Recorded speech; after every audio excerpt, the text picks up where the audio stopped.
780 কোটি টাকা দিয়ে বাংলাদেশের বাজেটের যাত্রা শুরু হয়েছিল। সেই বাজেট এখন 9,38,000 কোটি টাকাতে উন্নীত হয়েছে। এদিকে তাকালে আমরা অনেকটা পথ এগিয়ে এসেছি, আমাদের জীবনের মান অনেক বেড়েছে, কিন্তু সেই গোলা ভরা ধান, পুকুর ভরা মাছ সেটা আমাদের কাছ থেকে হারিয়ে গেছে।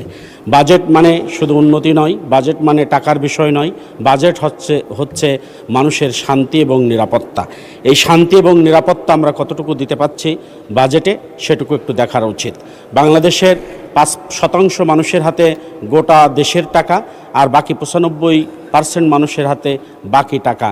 এই বৈষম্যই একটি দেশ ভালোভাবে চলতে পারে না। মাননীয় স্পিকার, রাজস্ব আদায়ের লক্ষ্যমাত্রা ধরা হয়েছে 6,95,00,000 কোটি টাকা, যেটা গত বছরেও যে লক্ষ্যমাত্রা ধরা হয়েছিল সেখান থেকে টাকা উত্তোলন হয়েছে 3,68,177 টাকা।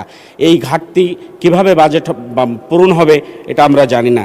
মাননীয় স্পিকার, বাংলাদেশে 8 কোটি মানুষ ইনকাম ট্যাক্স দেওয়ার মতো সক্ষমতা আছে, কিন্তু 30 থেকে 40 লক্ষ মানুষের শুধু ট্যাক্স ফাইল আছে, যাদের অর্ধেকটা ট্যাক্স পে করে আর বাকিটা ট্যাক্স পে করে না। মাননীয় স্পিকার, আমরা যদি আমাদের পাশের রাষ্ট্রের দিকে তাকাই তাহলে কর জিডিপির যে আনুপাতিক হার, সেখানে দেখব নেপাল 23.3%, ভারত 20.3%, পাকিস্তান 15.2%, শ্রীলঙ্কা 13.3% আর বাংলাদেশ 7.59%। এই লক্ষ্যমাত্রা নিয়েই এত বড় একটা বাজেট সংকলন করার সত্যিই কঠিন।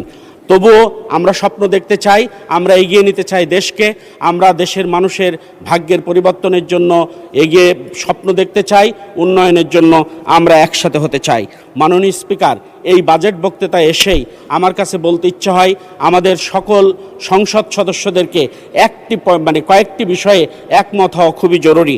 সেটা হচ্ছে জুলাই সনদ, দুর্নীতি, মাদক, সন্ত্রাস, চাঁদাবাজ, গুম, আয়নাঘর, ফ্যাসিস্ট এবং গণহত্যা এবং পুশিনের বিরুদ্ধে আমাদের সকলের ঐক্যবদ্ধ থাকা উচিত। মাননীয় স্পিকার, আমরা আজকে এই ট্রেজারি বেঞ্চের বিপক্ষে আমরা বলবো, ট্রেজারি বেঞ্চ আমাদের বিপক্ষে বলবে। এই কাদা ছোড়াছুড়িতে যদি ফ্যাসিস্ট আবার মাথা উঁচু করে দাঁড়ায় তাহলে আমাদের কারোর জন্যই সেটা বোধহয় ভালো দিক হবে না। মাননীয় স্পিকার, এটা আমাদের সকল সময় মনে রাখা উচিত।